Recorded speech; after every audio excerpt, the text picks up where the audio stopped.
الحمد لله الذي نحمده ونستعين ونستغفر ونؤمن به ونتوكل عليه ونعوذ بالله في شرور أنفسنا ومن سيئات أعمالنا من يهد الله فلا مضل له ومن يضلل فلا هادي له ونشهد أن لا إله إلا الله وحده لا شريك له وأشهد أن محمدا عبده ورسوله أما بعد رب اشرح لي صدري ويسر لي أمري واحلل عقدة من لساني يفقهوا قولي واجعل لي وزيرا من أهلي رب ارحمهما كما ربياني صغيرا آمین یا رب العالمین۔ السلام علیکم ورحمۃ اللہ وبرکاتہ۔ آج الحمدللہ بہنوں ہم لوگ امہات المومنین حضرت صفیہ رضی اللہ تعالیٰ عنہ کے بارے میں پڑھیں گے، ان کی سیرت دیکھیں گے، بہت ڈیٹیل نہیں دیکھیں گے۔ سب سے امپورٹنٹ سم جو دے رہے ہیں سیرت میں امہات المومنین کی وہ یہ ہے کہ رسول اللہ صلی اللہ علیہ وسلم کی زندگی میں آنے کا ان کا مقصد کیا تھا، یعنی اللہ تعالیٰ نے ہمارے پیارے نبی صلی اللہ علیہ وسلم کی زندگی میں انہیں کس مقصد کے لیے شامل کیا، اور انہوں نے دین کی کتنی خدمت کی اور کتنا انہوں نے کام کیا، کتنی ان کی زندگی تھی رسول اللہ صلی اللہ علیہ وسلم کے جانے کے بعد، جو انہوں نے زندگی میں باقی اپنی زندگی میں کتنا کام کیا رسول اللہ صلی اللہ علیہ وسلم کے لیے۔ ابھی تک ہم نے جتنی امہات المومنین کے بارے میں پڑھا وہ سب عرب خاندان سے تعلق رکھتی تھی۔ حضرت صفیہ رضی اللہ تعالیٰ عنہ ایک یہودیہ تھی، اور وہ کس طرح ایمان لائیں اور کس طرح رسول اللہ صلی اللہ علیہ وسلم سے ان کی شادی ہوئی، یہ سب ہم دیکھتے ہیں۔ حضرت صفیہ حسب و نسب کے حساب سے بہت اعلیٰ مقام پہ بہت اعلیٰ درجہ رکھتی تھیں۔ ان کی والدہ کا تعلق ہارون علیہ السلام کے خاندان سے تھا، اور ان کے والد کا تعلق بھی کسی نبی کے خاندان سے تھا، اس لیے انہیں نجیب الطرفین کہا جاتا تھا، یعنی دونوں طرف کے بلند ترین خاندانوں میں سے ان کے والد اور والدہ تھے تو جن کا تعلق تھا، تو اس لیے انہیں بہت زیادہ اعلیٰ نسب کا سمجھا جاتا تھا۔ یہ دونوں خاندان عرصہ دراز سے شمالی عرب میں آباد تھے اور آس پاس کے قبائل میں بہت زیادہ عزت کی نظر سے دیکھا جاتے تھے۔ آپ کا پہلا نکاح سلام بن ماشان سے ہوا، مگر ان سے آپ کی بنی نہیں اور دونوں میں انبن کی وجہ سے طلاق ہو گئی۔ آپ کا دوسرا نکاح کنانہ بن ابی الحقیق سے ہوا،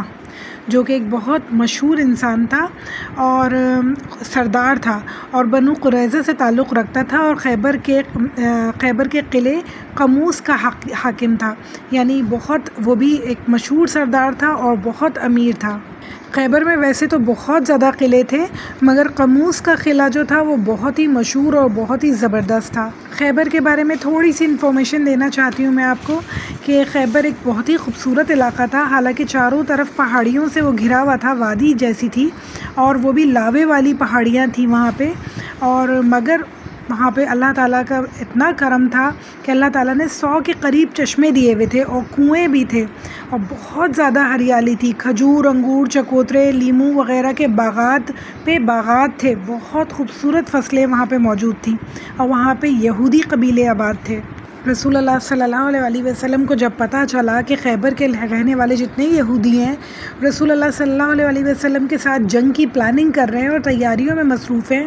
تو رسول اللہ صلی اللہ علیہ وسلم نے فیصلہ کیا کہ اب کی دفعہ حملہ آور کو دشمن کی اپنی سرزمین میں جا کے روکا جائے گا، یعنی اس سے پہلے کہ وہ ہمارے اوپر حملہ کریں ہم وہاں پہنچ جائیں اور انہیں روکیں۔ محرم 7 ہجری کا واقعہ ہے۔ رسول اللہ صلی اللہ علیہ وسلم نے مسلمانوں کو یہودیوں کا مقابلہ کرنے کے لیے خیبر جانے کا حکم دیا۔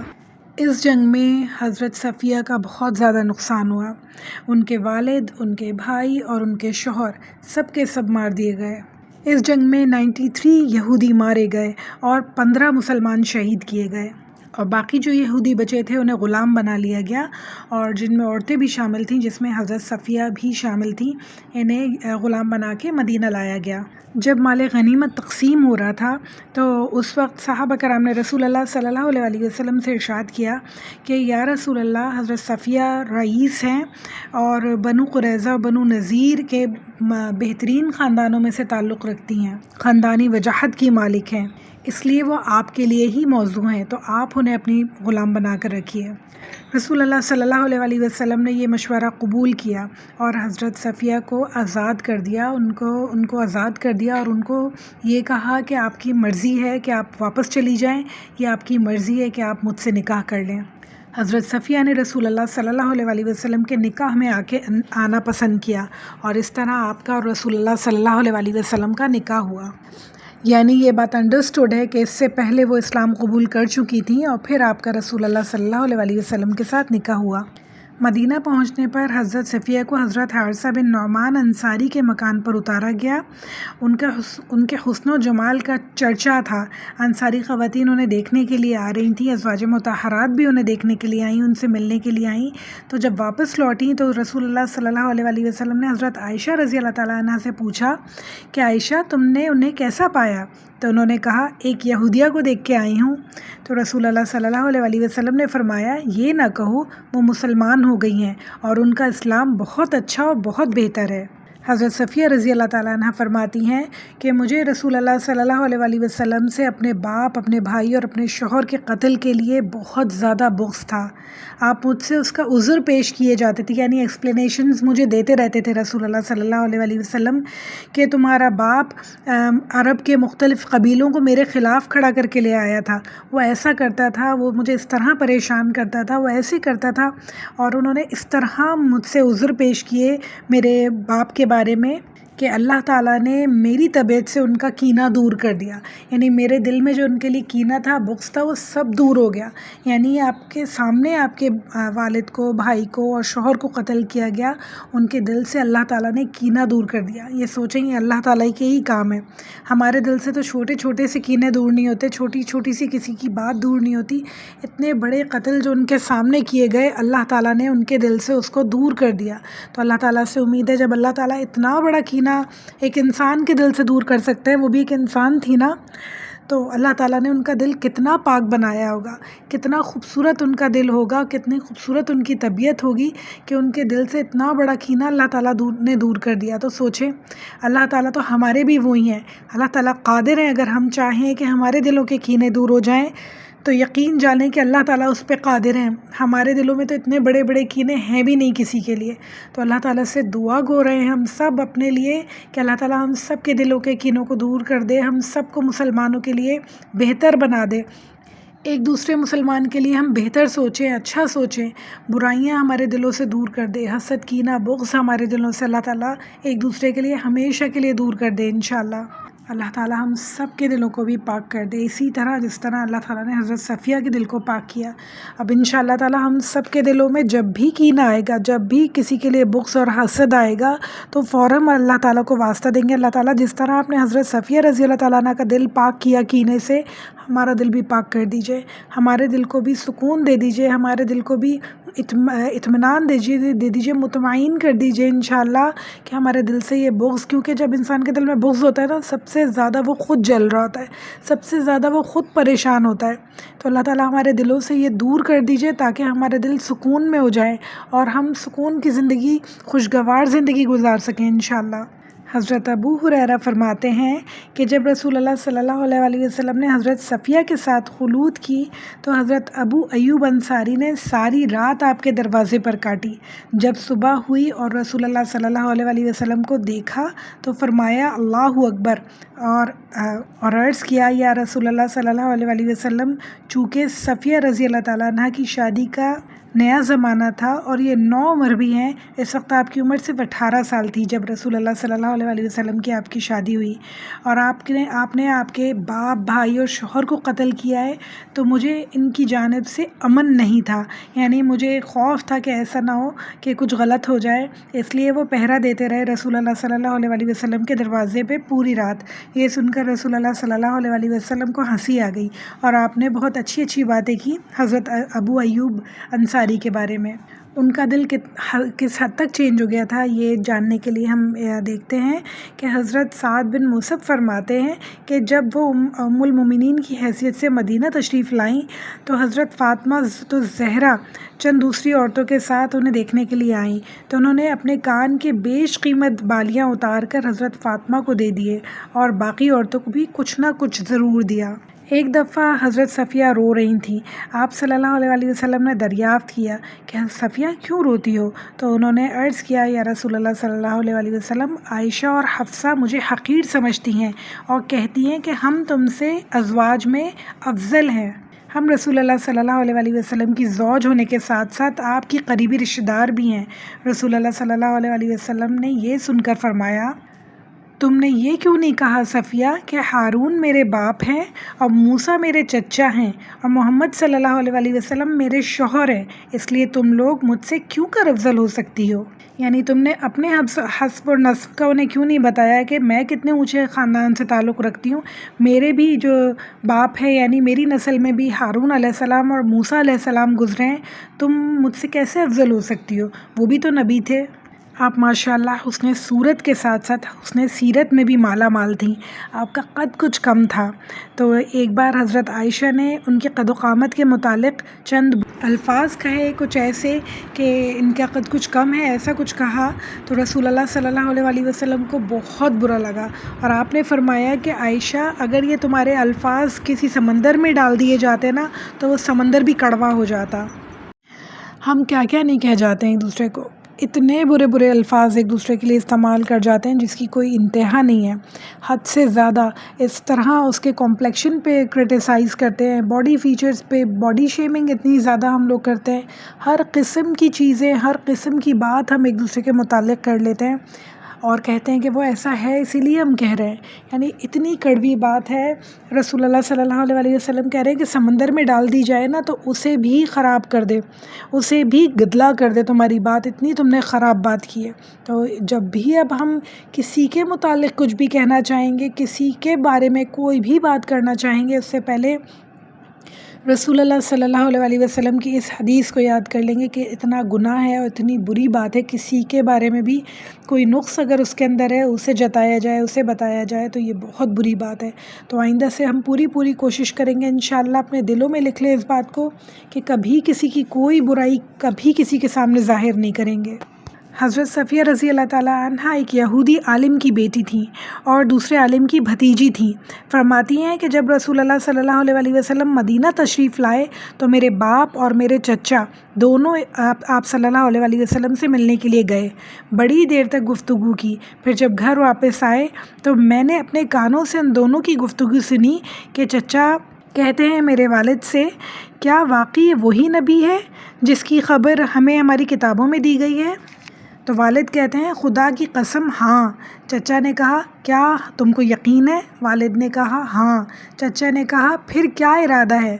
والد نے جواب دیا جب تک جان میں جان ہے اس کی مخالفت کروں گا اور اس کی بات کبھی نہ چلنے دوں گا۔ اللہ اکبر! آپ دیکھیں کہ انہوں نے اپنے کانوں سے یہ بات سنی تھی کہ ان کے والد اور چچا نے دونوں نے مان لیا کہ یہ آخری نبی ہیں مگر ان کی مخالفت کا ارادہ کیا، اسی لیے اللہ تعالیٰ نے ان کا دل کو راضی کر دیا ہوگا کہ انہیں پتہ تھا کہ یہ سچے نبی ہیں اور میرے والد اور میرے بھائی اور میرے جو شوہر تھے وہ غلطی پر تھے، وہ سچے نبی کے پیچھے ان کی مخالفت کرتے رہے، حالانکہ ہم بھی اہل کتاب ہیں اور ہمیں چاہیے تھا کہ ہماری کتابوں میں جن نبی کا ذکر ہے ہم ان کی پیروی کریں، اور میرے والد نے ان کی پیروی نہیں کی بلکہ ان کی مخالفت کی، ان سے جنگ کی، تو یہ بنتا تھا ان کے لیے کہ انہیں قتل کر دیا جائے۔ تو یہ سارے خیالات اور کینہ اللہ تعالیٰ نے ان کے دل سے ان تمام باتوں کی وجہ سے دور کر دیا، الحمدللہ۔ آپ رضی اللہ تعالیٰ عنہ کو رسول اللہ صلی اللہ علیہ وآلہ وسلم سے بہت زیادہ محبت تھی۔ تو ایک دفعہ ایسا ہوا کہ جب رسول اللہ صلی اللہ علیہ وآلہ وسلم بیمار ہوئے تو آپ حسرت سے بولی کاش آپ صلی اللہ علیہ وآلہ وسلم کی بیماری مجھے ہو جاتی۔ تو باقی ازواج نے آپ کی طرف دیکھنا شروع کر دیا، یعنی رسول اللہ صلی اللہ علیہ وآلہ وسلم کو دیکھنے لگیں کہ یہ کیا کہہ رہی ہیں، یعنی شاید انہیں یقین نہیں ہو رہا تھا کہ یہ سچ کہہ رہی ہیں یا نہیں کہہ رہی ہیں۔ تو رسول اللہ صلی اللہ علیہ وآلہ وسلم نے فرمایا یہ سچ کہہ رہی ہیں، یعنی رسول اللہ صلی اللہ علیہ وآلہ وسلم کا مطلب تھا کہ یہ اپنے دل سے کہہ رہی ہیں، یہ بناوٹی باتیں نہیں کر رہی، یعنی انہیں سچ مچ میں مجھ سے محبت ہے اور یہ سچ بات کہہ رہی ہیں، اپنے دل سے کہہ رہی ہیں کہ کاش آپ کی بیماری مجھے ہو جاتی، یہ بناوٹی طور پہ نہیں کہہ رہی۔ آپ صلی اللہ علیہ وآلہ وسلم کی یہ زوج یعنی حضرت صفیہ رضی اللہ تعالیٰ عنہ کے اندر کتنا زیادہ صبر ہوگا، آپ سوچیں کہ برداشت اور صبر کا نمونہ ہوں گی وہ، کہ ان کے سامنے ان کے گھر والوں کو قتل کیا گیا اور اللہ تعالیٰ نے ان کے دل سے وہ کینہ دور کر دیا۔ تو سوچیں آپ ذرا کہ کینہ بھی فوراً تو دور نہیں ہوا ہوگا نا، رفتہ رفتہ ہی دور ہوا ہوگا، تو اس سے پہلے صبر اور استقامت اور برداشت انہوں نے کتنی زیادہ دکھائی۔ کہا جاتا ہے کہ آپ بہت زیادہ عاقلہ تھیں، بہت زیادہ عقل مند تھیں، بہت زیادہ جو دین کے معاملے میں آپ کا ذہن بہت زیادہ کام کرتا تھا، کیونکہ ہم نے جیسے پڑھا کہ وہ ایک عالم کی بیٹی تھیں، عالم کی بھتیجی تھیں اور عالموں کے خاندان سے تعلق رکھتی تھیں، اور بہت زیادہ افضل تھا ان کا خاندان، اس لیے تو ان کے پاس وہاں کا بھی علم تھا اور ان کے پاس قرآن کا بھی علم تھا، یعنی وہ ریلیٹ کر سکتی تھیں کہ کیا بات سچ ہے کیا بات جھوٹ ہے، تو ان کے پاس کتنا زیادہ علم ہوگا، دونوں کتابوں کا علم تھا ان کے پاس، اور وہ کس طرح رسول اللہ صلی اللہ علیہ وسلم کو سمجھ سکتی ہوں گی کہ ان کی کتاب میں رسول اللہ صلی اللہ علیہ وسلم کا بھی ذکر تھا، صحابہ کرام کا بھی ذکر تھا، تو وہ بہت آسانی سے اور بہت اچھی طرح علم حاصل کر سکی، احادیث سمجھ سکی، رسول اللہ صلی اللہ علیہ وسلم کی سنتوں پہ عمل کر سکی اور انہیں آگے پہنچانے والی بنی۔ آپ سے 10 احادیث مروی ہیں جن میں عبادات اور اخلاقیات اور اعتکاف وغیرہ کی احادیث جو ہیں وہ زیادہ امپورٹنٹ ہیں۔ ایک دفعہ یہ ہوا کہ رسول اللہ صلی اللہ علیہ وسلم اعتکاف میں بیٹھے تھے اور حضرت صفیہ ان سے ملنے کے لیے گئیں، بات چیت ہوئی اور پھر رسول اللہ صلی اللہ علیہ وسلم انہیں چھوڑنے کے لیے واپس آدھے راستے تک آئے، تو یعنی باہر تک آئے، تو 2 انصاری صحابی جا رہے تھے، انہوں نے جب دیکھا کہ رسول اللہ صلی اللہ علیہ وسلم ہے تو وہ تیزی سے گزرنے لگے، رسول اللہ صلی اللہ علیہ وسلم نے انہیں آواز دی اور واپس بلایا اور پھر بتایا کہ یہ صفیہ بن یحییٰ ہیں، یعنی کہ یہ میری وائف ہے، تو صحابہ کرام کہنے لگے رسول اللہ صلی اللہ علیہ وسلم آپ کیسی بات کر رہے ہیں، ہم کیا نعوذ باللہ آپ کے اوپر شک کریں گے؟ تو رسول اللہ صلی اللہ علیہ وسلم کہنے لگے اندھیرا، یعنی اندھیرا ہوتا تھا اس وقت، لائٹنگ تو ہوتی نہیں تھی، اتنی زیادہ لائٹس تو ہوتی نہیں تھی، رات کا وقت تھا، تو رسول اللہ صلی اللہ علیہ وسلم نے کہا کہ شیطان انسان کے رگوں میں خون کی طرح دوڑتا ہے، اور وہ اس سے پہلے کہ تمہارے دلوں میں کوئی وسوسہ ڈالتا مجھے کلیئر کر دینا ضروری تھا کہ میں اپنی وائف سے بات کر رہا تھا۔ تو یہ حدیث بھی ہمیں حضرت صفیہ رضی اللہ تعالیٰ عنہ کی زبانی پتہ چلتی ہے۔ اس بات سے، اس حدیث سے ہمیں کیا بات پتہ چلتی ہے کہ کوئی بھی مس انڈرسٹینڈنگز اگر انسان کے کردار کے متعلق کسی کو بھی ہو رہی ہو تو اسے کلیئر کر دینا ضروری ہے، کیونکہ شیطان جو ہے بہت جلدی سے انسان کے اندر آتا ہے اور انسان کو بہکاتا ہے، وسوسے ڈالتا ہے اور بری باتیں، برے خیال اس کے دل میں دوسروں کے لیے ڈالتا ہے، تو اپنا آپ ہمیشہ کلیئر کر دینا چاہیے۔ ہم اکثر یہ سوچتے ہیں کہ سوچ رہا ہے تو سوچنے والا سوچ رہا ہے اسے سوچنے دو، میں ایسی ہوں تو نہیں، مگر ہمیں اس حدیث سے یہ پتہ چلتا ہے کہ جب اللہ کے رسول صلی اللہ علیہ وسلم نے اسے بہتر سمجھا کہ کلیئر کر دینا بہتر ہے، تو ہمیں بھی کلیئر کر دینا چاہیے بات کو، اور کلیئر کر دینے سے دوسرے لوگوں کے دلوں کو میں جو شک شبہات ہیں وہ دور ہو جاتے ہیں، اور انسان کی زندگی فیوچر میں یعنی آگے کے معاملات جو ہے اس کے لیے آسان ہوتے ہیں۔ اور اس حدیث سے ہمیں عورت کی عزت کے بارے میں پتہ چلتا ہے کہ رسول اللہ صلی اللہ علیہ وسلم نے، اب ایسا نہ ہو کہ ان کے اوپر کوئی بات ہو تو فوراً سے ان کا تعارف کروا دیا، اور بدگمانی سے بچنے کی تعلیم ملتی ہے کہ کسی کے بارے میں بھی کوئی برا نہیں سوچو، ہو سکتا ہے کہ جو ہم سوچ رہے ہیں وہ غلط ہو، اچھا گمان رکھو ہمیشہ سب سے۔ آپ رضی اللہ تعالیٰ عنہ تابعین اور خواتین کو دین کی تعلیم دیتی، لوگ آپ سے سوالات کیا کرتے، اپنے مسئلے، اپنی مشکلات آپ کو بتاتے، اور آپ اسے علم سے اور حکمت سے ان کے سارے مسئلے سالو کر دیتی۔ آپ کی سیرت سے ہمیں عفو درگزر کے معاملات دکھتے ہیں، یعنی آپ کے سامنے یہ سارے معاملات ہوئے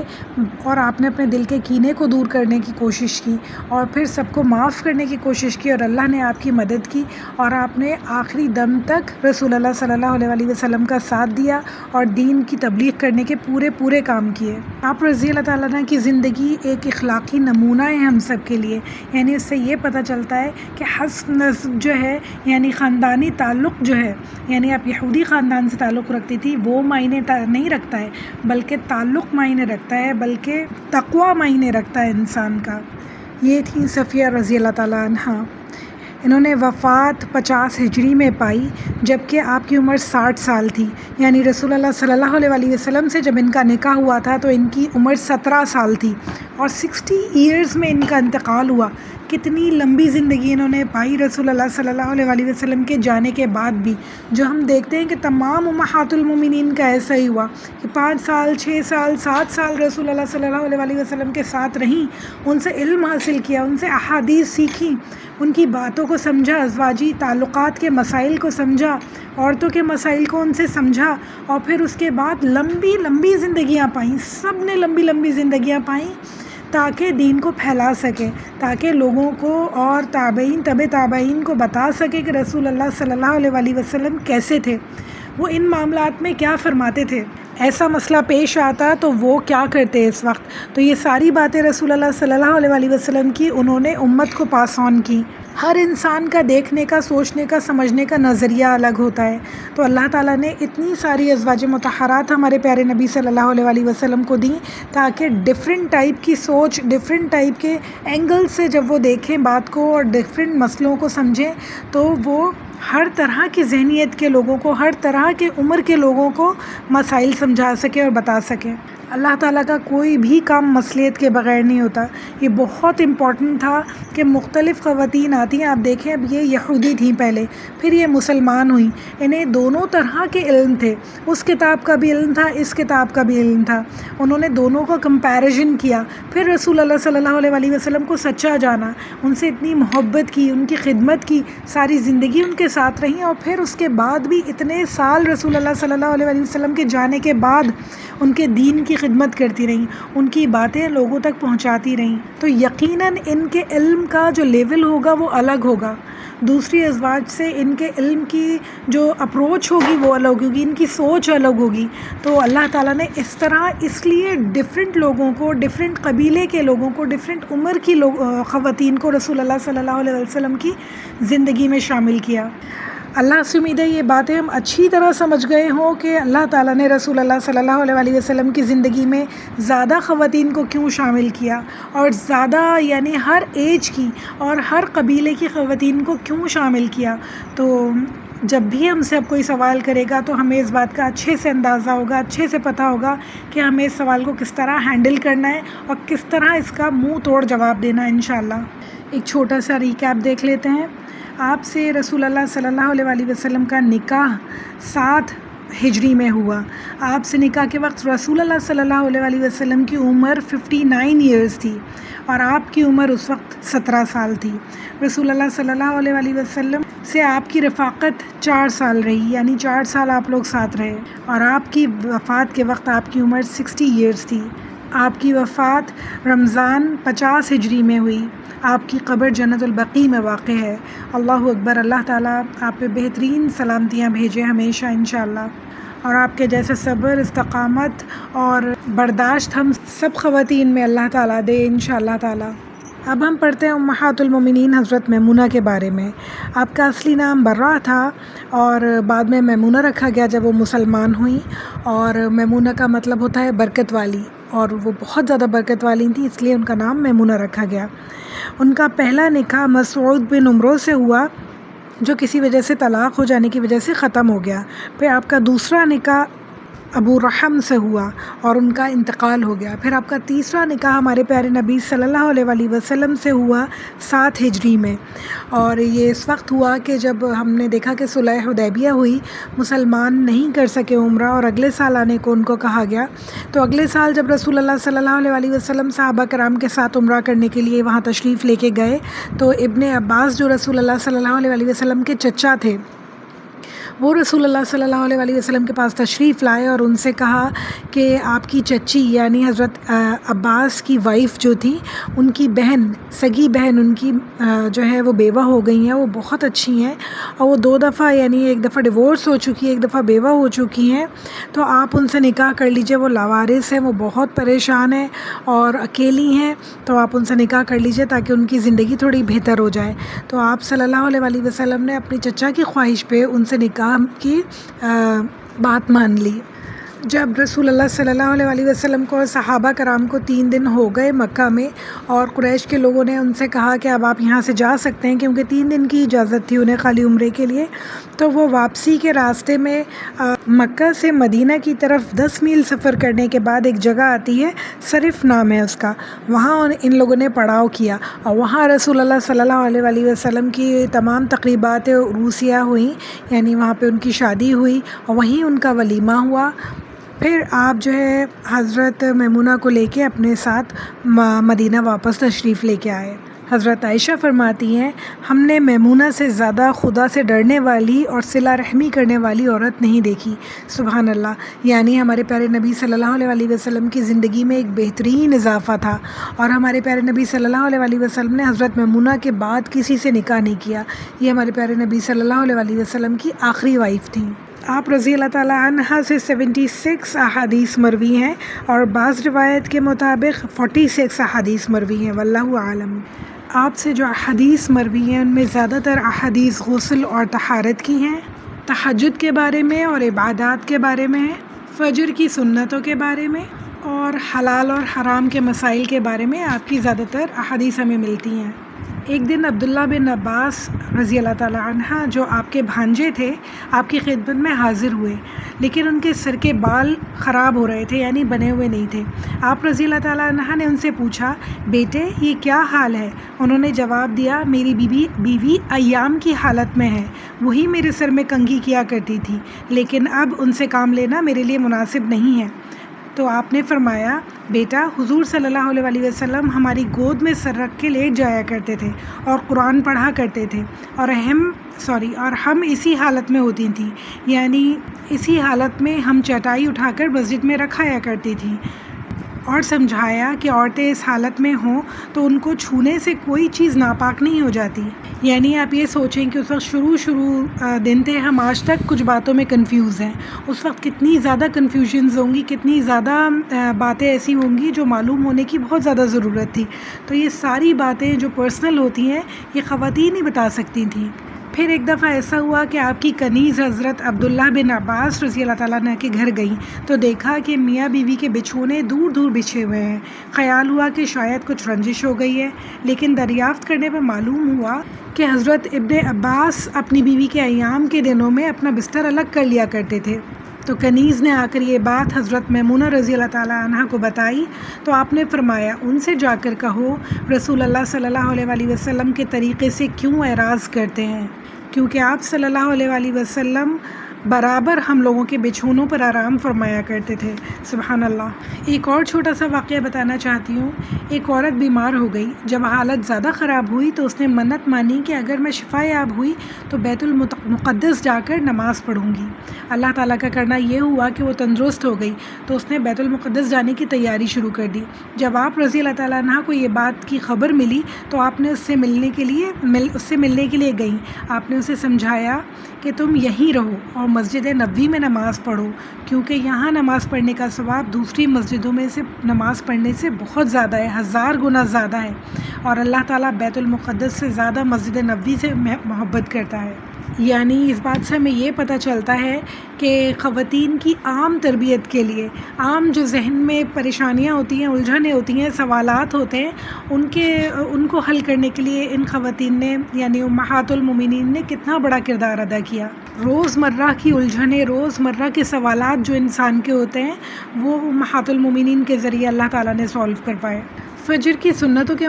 متعلق جو آپ کی حدیث مروی ہیں اس میں سے ایک حدیث میں بتانا چاہتی ہوں آپ کو۔ حضرت میمونہ رضی اللہ تعالیٰ عنہ فرماتی ہیں کہ رسول اللہ صلی اللہ علیہ وسلم فجر کی سنتیں پڑھنے کے بعد اپنے دائیں پہلو پر کچھ دیر آرام فرمایا کرتے تھے، یعنی کہ وہ تھوڑی دیر آرام فرما کے پھر اس کے بعد فجر کی فرض پڑھا کرتے تھے۔ اس حدیث سے ایک تو ہمیں فجر کی سنتوں کی امپورٹنس پتہ چلتی ہے، دوسرے عبادات میں اعتدال پتہ چلتا ہے، یعنی کہ جہاں انسان عبادات کرے وہیں ساتھ ساتھ اپنا آرام بھی دیکھے۔ اعتدال دونوں چیزوں میں ضروری ہے، یعنی رسول اللہ صلی اللہ علیہ وسلم جہاں نماز پڑھا کرتے تھے وہاں تھوڑا آرام بھی کیا کرتے تھے۔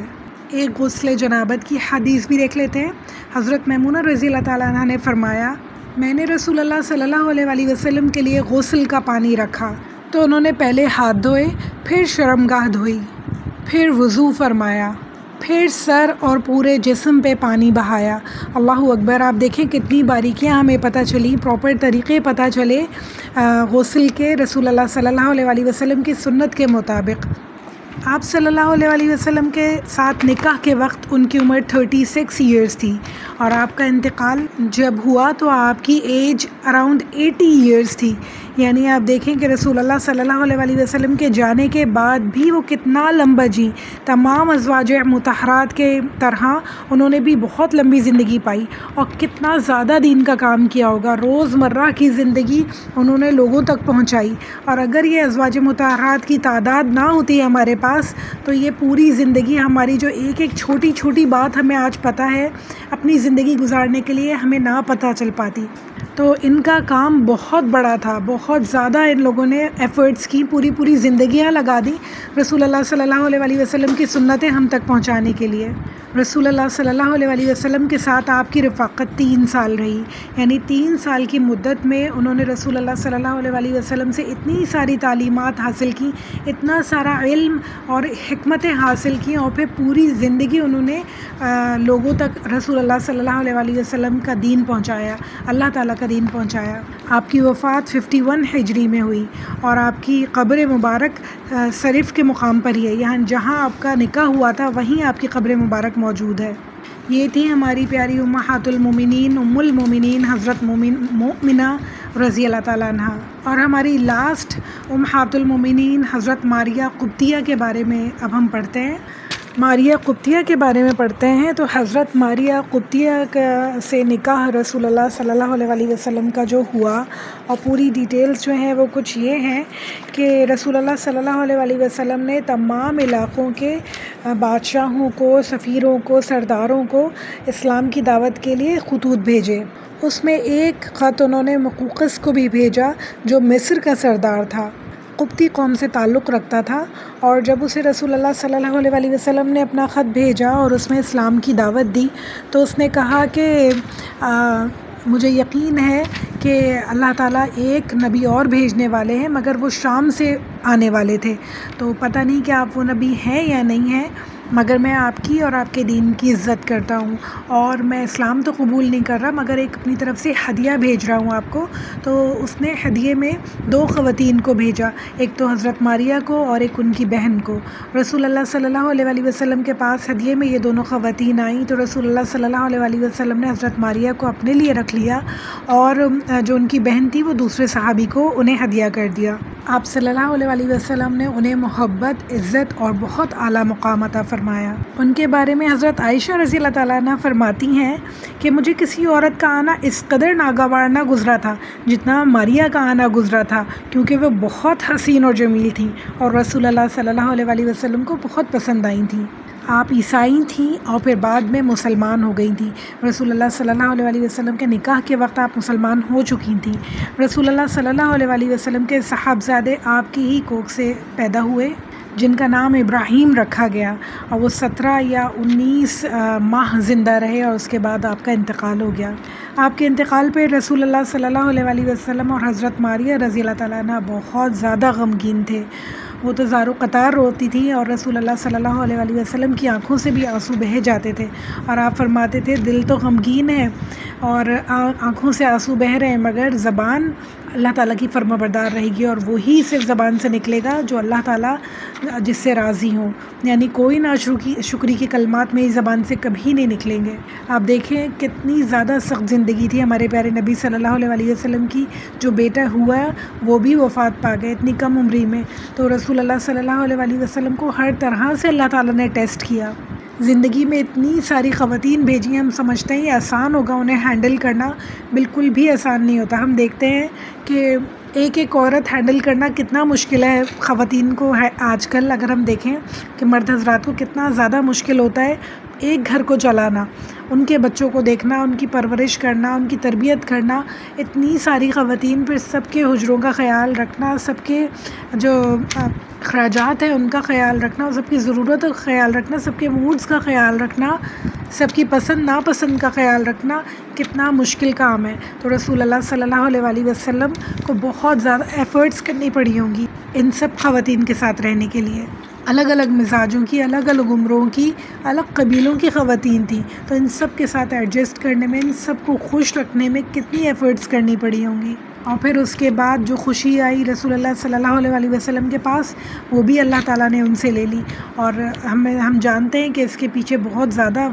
مصلحت ہوگی اللہ تعالیٰ کی، اور اللہ تعالیٰ آگے کے معاملات بہت بہتر جانتے ہیں جو اللہ تعالیٰ نے یہ فیصلہ کیا۔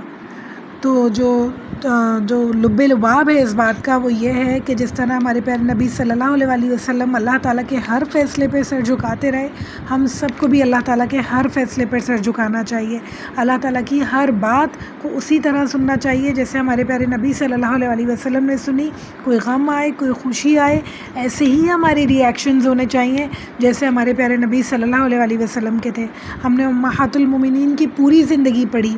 یعنی اتنے سارے غزوات ان زندگیوں میں ہوئے، رسول اللہ صلی اللہ علیہ وسلم کی زندگی میں اتنے مارکے، اتنی جنگیں، یہ سب کچھ شامل تھا اس زندگی کے ساتھ۔ تو ہمیں یہ پتہ چلتا ہے کہ زندگی جیسی بھی چلتی رہے، دین کا کام نہیں رکنا چاہیے۔ انسان خوش رہنا چاہے، محبت سے رہنا چاہے تو ہر حالات میں رہ سکتا ہے، ہر پریشانی کے ساتھ رہ سکتا ہے۔ یہ ہمارے ہاتھ میں ہے کہ ہم کس طرح رہنا چاہتے ہیں، اپنے آپ کو غمزدہ کر کے رکھنا چاہتے ہیں یا خوش رہنا چاہتے ہیں، اور اللہ کی سنت و اللہ تعالیٰ کی احکامات پر چلیں، رسول اللہ صلی اللہ علیہ وسلم کی سنتوں پر چلیں تو یقیناً دل مطمئن رہتا ہے اور خوش رہتا ہے انسان۔ تو رسول اللہ صلی اللہ علیہ وسلم کی زندگی سے، امہات المومنین کی زندگی سے ہم نے کیا سیکھا؟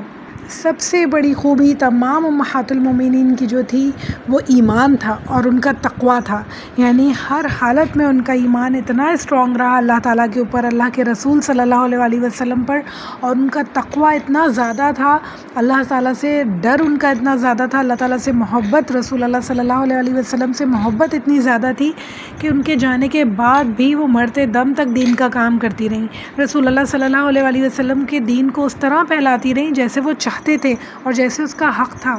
پھر ان کی زندگیوں سے ہمیں صبر اور استقامت ملتا ہے، یعنی پوری زندگی وہ محنت کرتی رہیں، جد و جہد میں، جہاد میں گزری ان سب کی زندگی، آسان نہیں تھی ان کی زندگیاں، گھروں میں کھانے کو کچھ نہیں ہوتا تھا، اور جو کچھ آتا تھا وہ صدقہ کر دیا جاتا تھا، وہ ہبہ کر دیا جاتا تھا، وہ دے دیا جاتا تھا، اور اپنے لیے کچھ نہیں رکھا جاتا تھا، اور پھر استقامت سے رہتی تھیں، جو سیکھا ہے اسے سکھانے میں لگی رہتی تھی، مزید علم سیکھنے میں لگی رہتی تھیں۔ ان کی زندگی کا مقصد اللہ تعالیٰ کے دین کو آگے پھیلانا تھا۔ اللہ تعالیٰ ہم سب کی زندگیوں کا مقصد بھی یہی بنا دے انشاءاللہ تعالیٰ کہ ہم دین سیکھیں بہترین سے بہترین طریقے سے اور اسے آگے پھیلائیں انشاءاللہ جیسے اس کا حق ہے۔ ان کی زندگیوں سے ہمیں علم اور تعلیم کی حیثیت پتہ چلتی ہے، اور داعی اللہ ہونے کی حیثیت پتہ چلتی ہے کہ عورتیں بھی کتنا زیادہ دین کا علم سیکھ سکتی ہیں، اور کتنا زیادہ امپورٹنٹ ہے عورتوں کے لیے بھی سیکھنا، کیونکہ ایک ماں جو ہوتی ہے نا وہ گھر میں تربیت کرتی ہے بچے کی، ہر بچے کی تربیت ایک ماں کے ہاتھ میں ہے۔ پہلی درسگاہ جو ہے، ہم کہتے ہیں نا کہ ماں ہے، تو وہ پہلی درسگاہ سے ہی کچھ نہیں سیکھے گا بچہ تو آگے جا کے ساری زندگی وہ کنفیوژنس کا ہی شکار رہے گا۔ ہمیں اپنے بچے کو علم سکھانا ہے، دین سکھانا ہے انشاءاللہ۔ ہماری گود میں جب ہمارے بچے سیکھیں گے تو پوری زندگی ایک اسٹرانگ مومن بن کے گزار سکتے ہیں انشاءاللہ۔ اب ہمیں یہ دیکھنا ہے کہ امہات المومنین نے جیسے لوگوں کو سکھایا ویسے ہمیں لوگوں کو سکھانا ہے، اپنے بچوں کو دین کا علم سکھانا ہے، تاکہ وہ آگے چل کے ان کی نسلیں جو آئیں وہ بہترین علم سیکھنے اور سکھانے والے لوگ ہوں انشاءاللہ۔ پھر ہم نے امہات المومنین کی زندگی سے سادگی سیکھی، قناعت سیکھی، سادہ زندگی، جتنی انسان کی زندگی سادہ ہوگی نا اتنی وہ اللہ تعالیٰ سے لو لگا سکتا ہے۔ جتنی چیزوں میں انسان انوالو رہتا ہے، جتنے مسئلے مسائل میں، جتنی دنیا کی رنگینیوں میں انوالو رہتا ہے نا انسان، اتنا ہی زیادہ وہ اللہ تعالیٰ سے دور ہو جاتا ہے، یہاں تک کہ نمازیں بھی قضا ہو جاتی ہیں، صبح یہ، شام یہ، رات یہ، کل یہ، پرسوں یہ، ان چکروں میں اتنا مصروف ہو جاتا ہے انسان کہ اللہ تعالیٰ کو بھول ہی جاتا ہے۔ دین کا کام تو دور کی بات، اپنی نمازیں قضا ہوتی رہتی ہیں، قرآن کھولنے کا ٹائم نہیں ملتا۔ تو ہمیں زیادہ سے زیادہ کوشش کرنی ہوگی انشاءاللہ کہ ہم سادہ زندگی گزاریں تاکہ اللہ تعالیٰ سے پاس ہوں، دین کا علم حاصل کر سکیں، اور اپنی جو ہماری ذمہ داری ہے دین کا علم پھیلانے کی اسے پوری کر سکیں انشاءاللہ۔ پھر ہمیں ازواج مطہرات کی زندگی سے عبادات اور اللہ تعالیٰ سے گہرا تعلق ہونے کی مثال ملتی ہے، یعنی انہوں نے اپنے جو گھر کے کام ہیں، جو اپنے عورتیں ہونے کی ذمہ داری ہیں، اپنے شوہر کے کام، اپنے گھر کے کام، اپنے بچوں کے کام، اس کے علاوہ انہوں نے دین کے کاموں کو امپورٹنس دی، وہ بھی کیے۔ اللہ کا ہزاروں شکر ہے کہ ہمیں تو اتنی آسانیاں ہیں کہ ہر چیز کے لیے ہمارے پاس ماسیاں موجود ہیں، ہمارے پاس مشینز موجود ہیں۔ پہلے تو کچھ بھی نہیں ہوا کرتا تھا، چکی سے آٹا پیسا جایا کرتا تھا اور چکی سے ہی سارے کام ہوا کرتے تھے۔ ہمارے پاس تو الحمدللہ ہر چیز ریڈی میڈ آتی ہے، آٹا ریڈی میڈ ہے، صرف پکانا ہے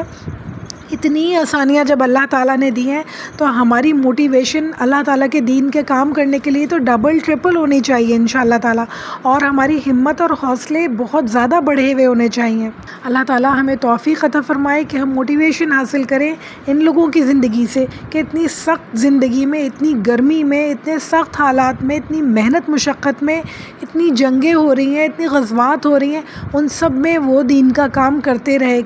اپنے گھر کے کاموں کے ساتھ، بچوں کے کاموں کے ساتھ،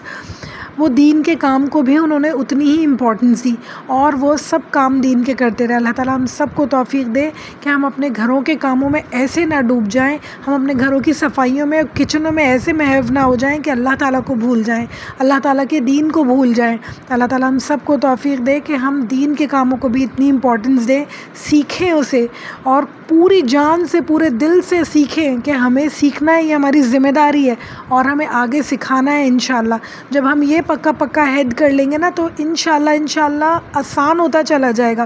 میموری بھی شارپ کرنے پہ اللہ تعالیٰ قادر ہیں، ہمارے وقت میں برکت دینے پہ اللہ تعالیٰ قادر ہیں، آسانیاں پیدا کرنے پہ اللہ تعالیٰ قادر ہیں، ہماری زبان کی لکنت دور کرنے پہ اللہ تعالیٰ قادر ہیں۔ تو کوئی چیز بھی مشکل نہیں ہے بہنوں، اللہ تعالیٰ سب کچھ آسان کر دیں گے۔ اپنے دل کے اندر نیت کرنی ضروری ہے، اپنے آپ کو مضبوط کرنا ہمیں ضروری ہے سب سے پہلے۔ تو اللہ تعالیٰ ہم سب کو توفیق دے کہ یہ لیکچرز اتنے زیادہ کارآمد ہوئے ہیں انشاءاللہ کہ ہم سب نے کمر کس لی ہو کہ ہم سب بھی دین کا کام کریں گے انشاءاللہ۔ پھر ہمیں امہات المومنین کی زندگی سے گھریلو حسن سلوک ملتا ہے۔ آپ دیکھیں کہ کتنی ساری امہات المومنین تھیں، رسول اللہ صلی اللہ علیہ وآلہ وسلم کی ایک بیوی نہیں تھی، ماشاءاللہ جب اتنی ساری تھیں تو ان میں یقیناً عورت ہونے کی حیثیت سے ان میں ناچاقیاں بھی ہوتی ہوں گی، مس انڈرسٹینڈنگز بھی ہوتی ہوں گی، چھوٹی چھوٹی کوئی بات چیت بھی، مسئلے مسائل بھی ہوتے ہوں گے یقیناً، کیونکہ عورت ہے تو اللہ تعالیٰ نے جب بنایا ہے اسے تو وہ یقیناً جو ہے کچھ نہ کچھ گڑبڑ ہو جاتی ہے کبھی نہ کبھی انسان ہونے کی حیثیت سے۔ تو پھر بھی گھر میں کتنا سکون تھا، وہ لوگ سب سمجھتے تھے، اپنی غلطیوں کو مانتے تھے، اپنی غلطیوں کو جو ہے کمپنسیٹ کرنے کی کوشش کیا کرتے تھے، اپنی غلطیوں سے سیکھا کرتے تھے، اور جو ہے رسول اللہ صلی اللہ علیہ وآلہ وسلم بھی بہت آسانی سے سب کی غلطیاں درگزر کر دیا کرتے تھے۔ چھوٹی چھوٹی جو